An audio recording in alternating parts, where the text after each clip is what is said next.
Dudes and dudettes, how are you guys? This is Chazzy and welcome back to Cinema Chazzy, the first Cinema Chazzy of 2022. In case you don't know, if you're new here to the channel and this is your first Cinema Chazzy, it is the segment on this channel where I review movies, and I have been branching out quite a lot lately, I've been reviewing movies that I haven't seen recently but a long time ago and just want, Sometimes I bunch them up together like in categories and do like sequels one after the other, I did that with The Conjuring some time ago, but I'll probably redo that because they sucked, didn't like the way they came out. But anyways, so today is going to be a very, it's not a very recent movie, it's actually pretty freaking old at this point. It was released back in 2013, right? But one of the finest works by DreamWorks, which is The Croods, Now, I am a big fan of DreamWorks. I have been since I was a kid watching, the original Shrek and Ice Age and a few other animated films that they had, They have always been sort of like, not exactly a competitor or a rival, but sort of like an alternative to Disney and Pixar, where they do make animated movies that are just as good, but they sometimes tackle more adult themes, They're a little bit more PG-13, So The Croods is really awesome, and it reminds me so much of Ice Age, because it takes place back in prehistory, It's this prehistoric Pliocene era, but like in a fictional version of it called the Croodaceous, hence the name of the characters, and it's actually really interesting how they play around with the prehistoric animals and whatnot, Oh yeah, and by the way, I am wearing an orange shirt today because it makes it feel a little bit more like the Croods, It's a really old shirt. It's my Billabong shirt, Totally not sponsored, by the way. Hashtag not spawned. Just gonna put that up right here now, and it's actually. It was the height of fashion back when I was in high school, Today it's pretty much defunct. I don't think anybody wears it anymore. It's just very old at this point. I wanted to wear orange, even though this is an old shirt. It's kind of wrinkly because I just wanted to change up my how can I say, my wardrobe a bit. All of my videos I wear the same colored shirts, so yeah. But anyway, let's go back to the movie, right? We have a family of prehistoric humans. We have the father who is Grug, right? Grug Crood, who is voiced by Nicolas Cage, which honestly really does like. I gotta say, man, the casting department, whoever was responsible for that, really hit it out of the park because he just looks like a Nicolas Cage. They got the facial features just right too. It's all good. Then there's the mother who is Uga. She's the matriarch of the family. Then we have the kids. We have Eep, and then there's Thunk, who is the older brother, and then we have Sandy, who is the little sister, who's still kind of like developing speech patterns. She communicates with growls and roars and doesn't actually like talk normally, It's just kind of funny. And and by the way, I forgot, Eep is voiced by Emma Stone, so that's kind of it's a very interesting tidbit there because she actually played the character pretty well. Who's calling me? I don't know, I don't care. We also have Gran, who, as the name implies, is the grandmother, and she's very old and frail and weak, and people have to carry her around all throughout the movie, And yes, there are two more characters that are included in the movie, and I'm going to get to them pretty soon when I talk about what happens, but the actual core Crood family are those right there. So let's watch a little clip of the movie here before I continue the review, huh? A long time ago, this little bear was alive because she listened to her father, so she was happy. But Crispy had one terrible problem. She was filled with curiosity. Yes, and one day she saw something new and died. Just like that? Yes. Okay, hopefully that gave you a bit of hype to watch the rest of the review here, huh? And there will be spoilers, by the way. I probably should have said that at the beginning, but then again, I think it's already obvious because it's a review of a movie, so there will always be spoilers. But anyway, so, essentially, the story deals with Eep having sort of like a, let's say, an existential crisis where she's very adventurous. She wants to explore outside of the cave that they live in, because the world back in prehistory was a very dangerous place, and the Croods are always stalked by animals, and Grug is always the one who's protecting the family, and providing them with food to eat, even though it's usually very scarce. They just have like an egg that they drink the yolk from, and then when night falls, they have a rule where they do not leave their cave. They sleep very huddled together on top of each other for safety, And Eep actually manages to stroll out one day, She just ventures out, at night, and she runs into this guy called Guy. Yes, the character's name is Guy, and he's voiced, of course, by Ryan Reynolds, you know, just the perfect guy to voice this character here, you know. And he has a pet sloth named Belt, you know, because as the nickname implies, it serves as like a belt slash backpack, carry stuff for him, is always around his waist, you know. So yes, and then he introduces her to fire. He shows her how fire works and a few other things there too, you know. And at first she's a little scared or intimidated, but actually very slowly they start to fall for each other, you know. And then at one point he meets the family, you know, and now Grug is a very close-minded fellow. He's always very dead set in his ways, you know. So many years of doing things in a certain way, hiding in caves from danger, you know, and his family. Even though his wife Uga is much more open-minded, she kind of like, she does find it hard to keep the family safe, so she usually goes with what Grug always says, you know. But then when they meet Guy, he tells them that there's going to be a disaster headed their way that's going to destroy their home, so they gotta get the hell out of there, you know. And all throughout the movie, they are stalked by this really big saber-toothed tiger with an oversized head, you know, very large fangs, and you know, basically it's always like following them, knows where their cave is, you know, almost catches them at one point. So very slowly Guy starts to implement himself into the family. Although he's there against his will, they sort of abduct him and put him in a log and trap him there, you know. But very slowly they start to see, you know, how his creativeness can get them ahead. He starts to make a lot of primitive inventions, you know, which for at the time is considered very advanced, you know, technological and all fancy. So he's very ahead of them, you know. Even when they're going to hunt, they're trying to catch a bird, you know. Actually, they're trying to catch one of the eggs of that bird, but then Guy actually sets a trap and ends up catching the bird itself with his little mechanism, so everybody eats the meat from the bird, you know. So very slowly this starts to happen, and Guy really starts to grow on the Croods, you know. But of course, Grug, being a very, you know, conservative, old school, you know, troglodyte, he feels threatened that another, you know, male figure is coming in and trying to dominate his family, you know. So he starts to kind of make some inventions of his own, trying to be creative and he actually makes this thing called the camera, which it takes a selfie of you, you know, but it involves a rock smacking into your face with paint, so it kind of leaves the imprint there. It's actually really novel, very creative. I like this this part of the movie, you know. DreamWorks are always really creative with their movies, you know, how they take old tropes from fairy tales and like put a modern spin on them, you know. This one was really cool. Reminds me a lot of Ice Age, you know, except the animals don't talk. And yeah, it's funny because in Ice Age the animals talk and the humans don't, and in the Croods the humans talk and the animals don't. It's just freaking hilarious. Before I continue, let's take a look at another scene from the movie here.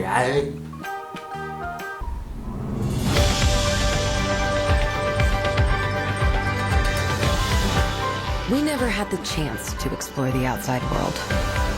But what we didn't know was that our world was about to change.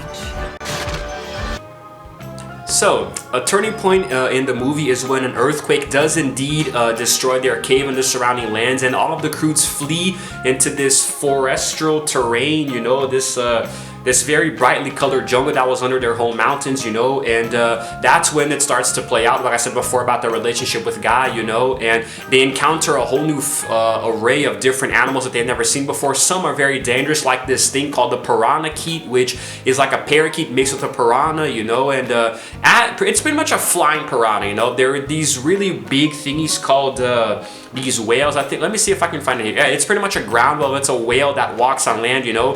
The piranha-keets come and devour it whole, you know, and it's really freaking frightening. So Guy comes in and rescues them with fire, you know, which deflects the piranha-keets away, you know. So, and eventually he makes them some rudimentary shoes so they can walk over this really rough terrain and not hurt their feet, you know. So this is what happens, you know. Basically it shows the family dynamic with Guy coming in and trying to show them the wonders of the modern world, you know. And of course Grug starts to distance himself more from his family because he's trying to kind of open up his mind a bit, but it's too forced, you know.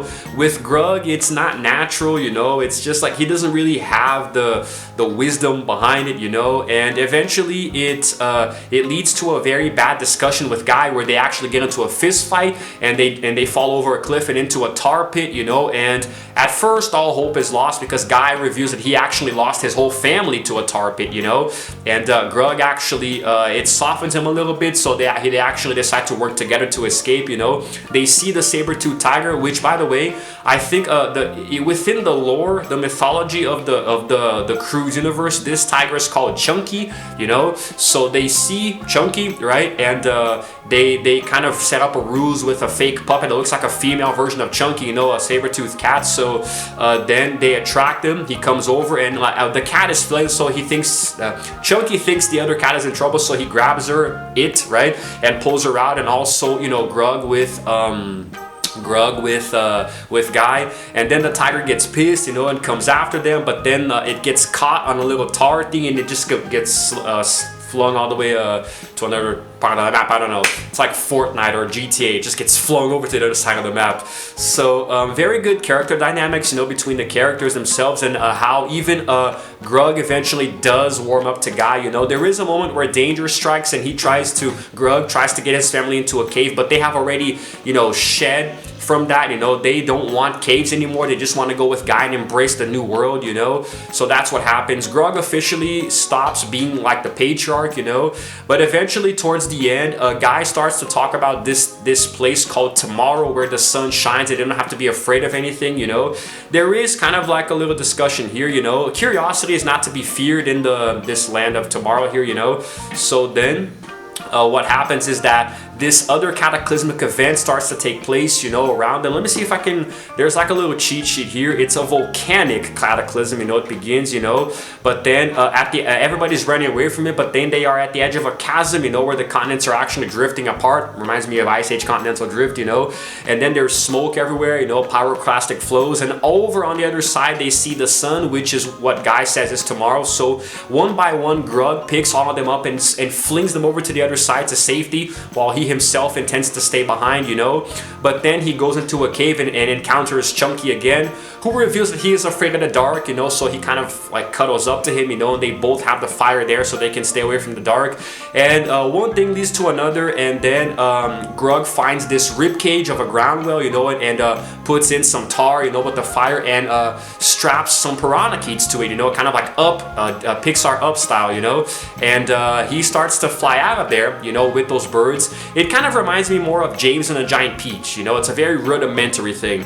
And so here we go. Basically, he creates like a makeshift airship out of that, you know, and then he and Chunky and a few other animals that he picks up along the way start flying, and then they just barely, narrowly escape the explosion, the pyroclastic flow, you know, and end up on the other side, and that's where everybody is reunited, and that's pretty much where the movie ends. But I'm not done talking about it. I'm gonna continue after this next clip here. You really need to see this.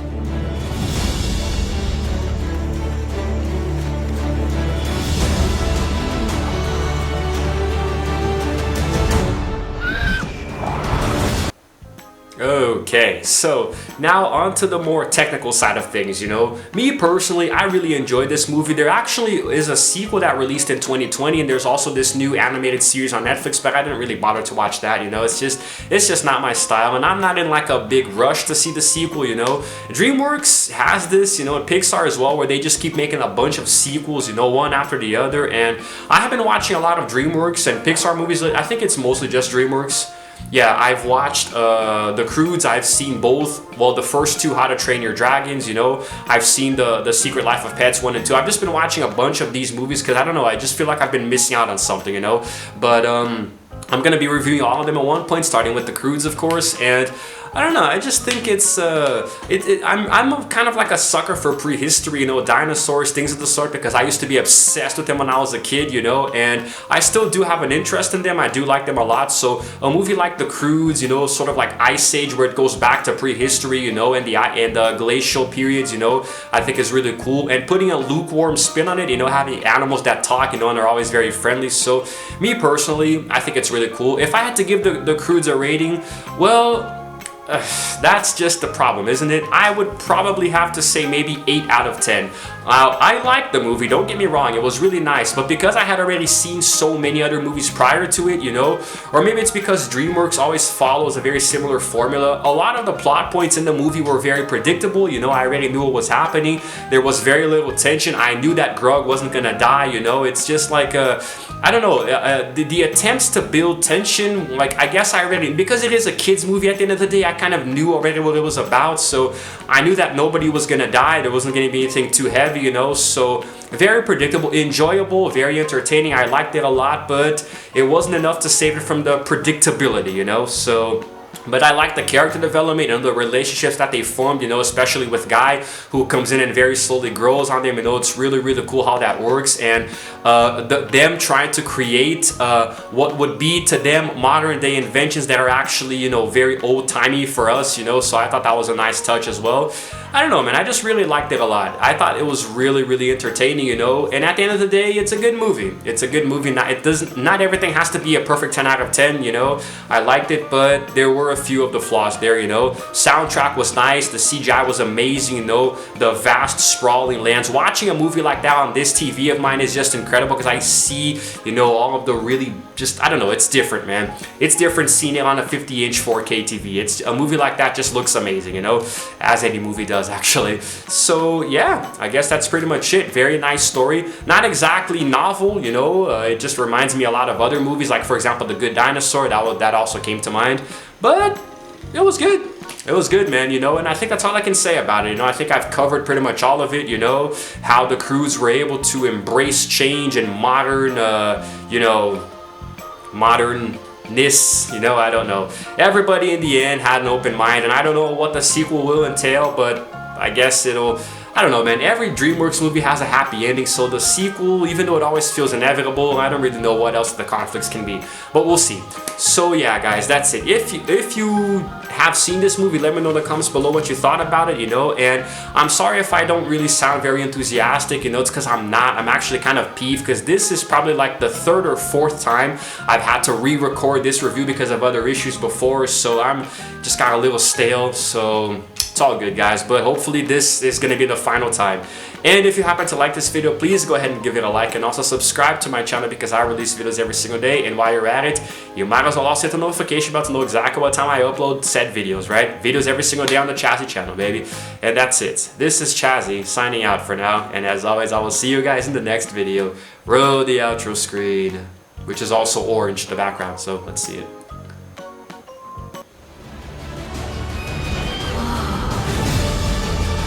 So beautiful.